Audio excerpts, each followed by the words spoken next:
la rivalité dans l'église. Je vais rendre un petit témoignage à ce sujet. Euh, Lorsque j'étais dans une église, du coup, j'y suis toujours.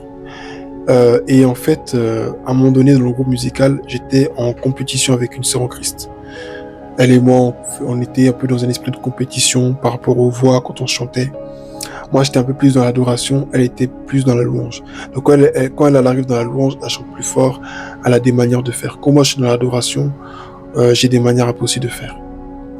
Et puis, dans mon processus de progrès avec Dieu, dans mon processus de conversion avec le Seigneur, il m'a convaincu, quelques années plus tard, de voir cette sœur et de m'expliquer avec elle et lui demander pardon à ce sujet. En toute honnêteté, je n'ai pas obéi.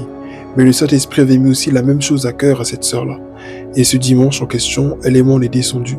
On est partis dehors et on en a parlé et je lui ai confessé la même chose. On s'est demandé pardon mutuellement et on s'est engagé à ne plus marcher dans cet état d'esprit.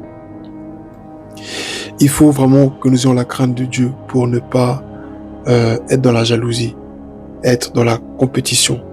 Beaucoup de chrétiens sont dans cet état d'esprit et ils ne se rendent même pas compte.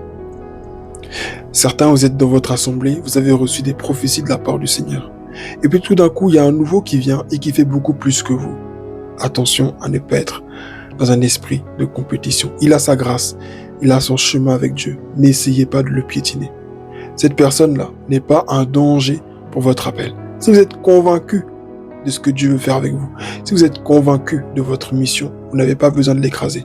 Cette personne ne sera en rien un obstacle pour vous. Au contraire, elle peut être une porte que Dieu a suscitée là pour vous aider, pour vous propulser. Mais des fois, nous avons tendance à voir des inconnus comme des intrus. Nous avons tendance à voir des personnes talentueuses, brillantes, plus lointes que nous, comme des obstacles, des menaces pour notre appel. Or, il n'en est pas ainsi. Il faudrait que nous sachions que dans la maison de Dieu, chacun a sa place, chacun a sa grâce, chacun a sa mission.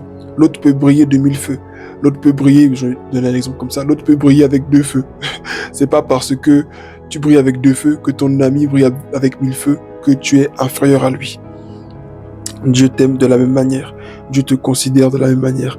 Mais Dieu donne à chacun selon sa capacité, à chacun selon la grâce qu'il a investie en lui, à chacun selon ce qu'il peut supporter. Celui qui a plus que toi, tu ne sais pas tous les combats qu'il a dans sa vie. Et peut-être que tu ne pourrais pas supporter le quart, donc Dieu te préserve. Nous sommes des bénédictions les uns pour les autres. Amen.